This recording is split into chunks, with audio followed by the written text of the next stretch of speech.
Hello, my name is Brian. I'm part of the B of BJ Brewing.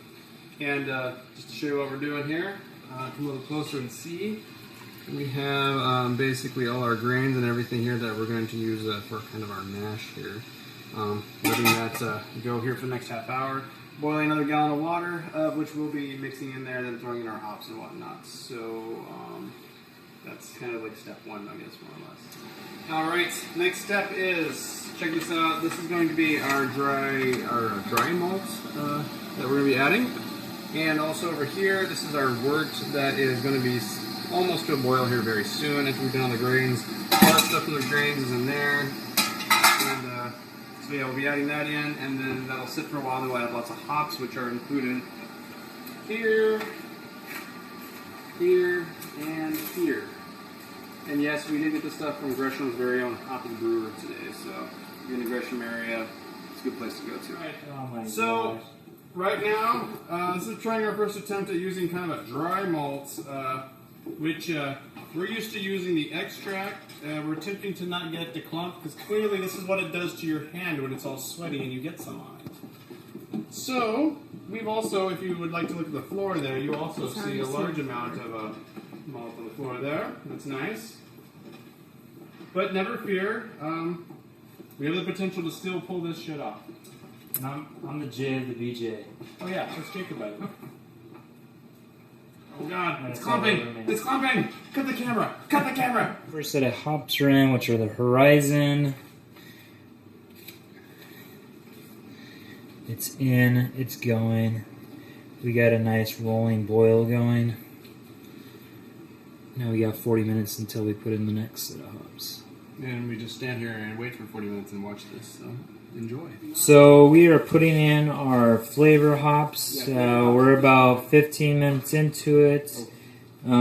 Since we're doing like a citrus IPA, we're going to use a autonym hops. And so we're going to put in about close to like a quarter of an ounce of it. But these are good for like the citrusy type IPA flavors. And so this is going in with 15 minutes left with our rolling boil. So we just put our flavoring hops, is that correct? That is correct. We got a Here's rolling a quick boil. look here, what we're working with. Looks like we resolved the tragedy of the dry malt incident. Alright, so getting things prepared for the next step of when we actually add flavors along with the hops and everything that we'll add. So we took a bunch of, well, we were going to do grapefruit, but we both forgot to go to the store and buy grapefruit. So we have some random little tiny oranges we're going to use. Also their peels, which we'll also use, throw them in a bag and mash up some of the oranges and get some of the juice out and throw that in there along with the hops. And yeah, we'll just see what happens. This is adding the orange mash, if you will. Squished oranges along with the juice, as you can see that going into the IPA there. I had my fingers in the way there, now I've moved it. Jacob cleaning that in there. There we go. Good. Jacob, how do you feel on this? Think this is going to turn out pretty good? I'm hoping. It just depends. We're just trying to, this is the first time putting in citrus, so it's kind of a process, and let's cross your fingers, hope for the best. And we're back. So, throwing in the orange peels right now. We got about 10 minutes left. Here he goes. That's about all we do. What are we making? What are we making? Yep. Some brewski. BJ Brewing style. Give me a thumbs up. That'll work. Or a finger, number one. That's right. BJ is number one. You're going to take out my finger? No, I'm not going to take off your finger. Alright, adding the last set of hops for our finishing. We're going to put in a Cascade. I'm just going to put in 3 ounces. What the heck? It's going to be for... that smells good. Alright, here we go.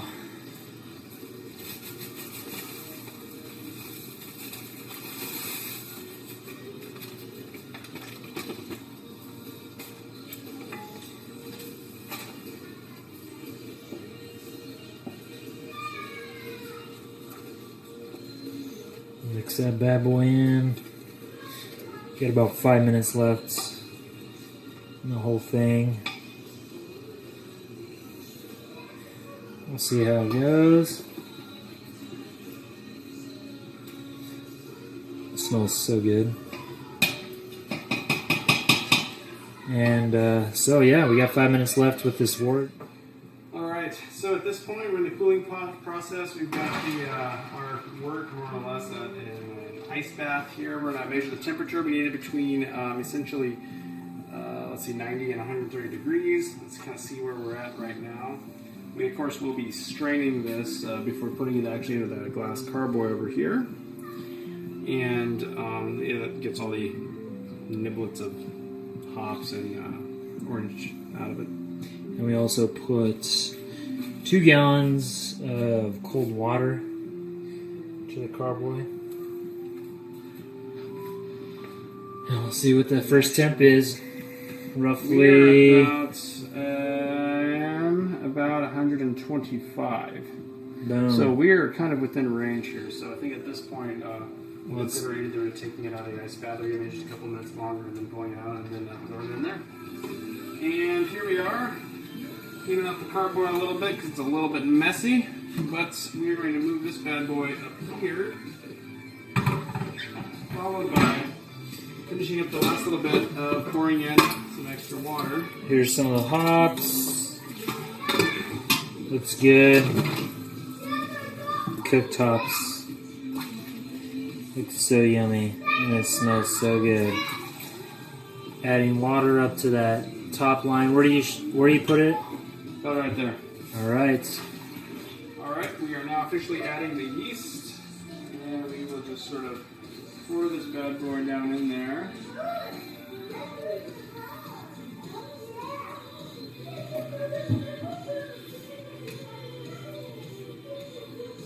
You gotta have a hairy arm.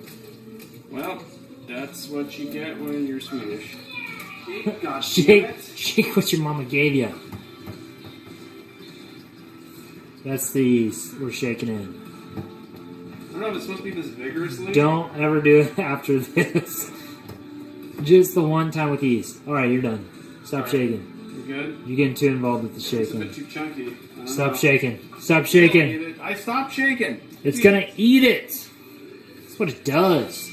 Eats the yeast. Eat away, little baby. We're now going to base the turkey and or suck beer, or wort, if you will, out of this. And put it in here. So that we can try and measure our specific gravity. Alright, so here's what we're doing here. Basically, we are taking a tube here to put in the top portion of this. This is what I found, at least as for our, simple purposes, is to simply have the blow-off tube come out of the top here. This will release, if I'm correct, the CO2, is that right? Is that what it is? I don't know, something that will blow off essentially as into air, and it will blow off into this jar from McMenamin's Highland Ales full of water.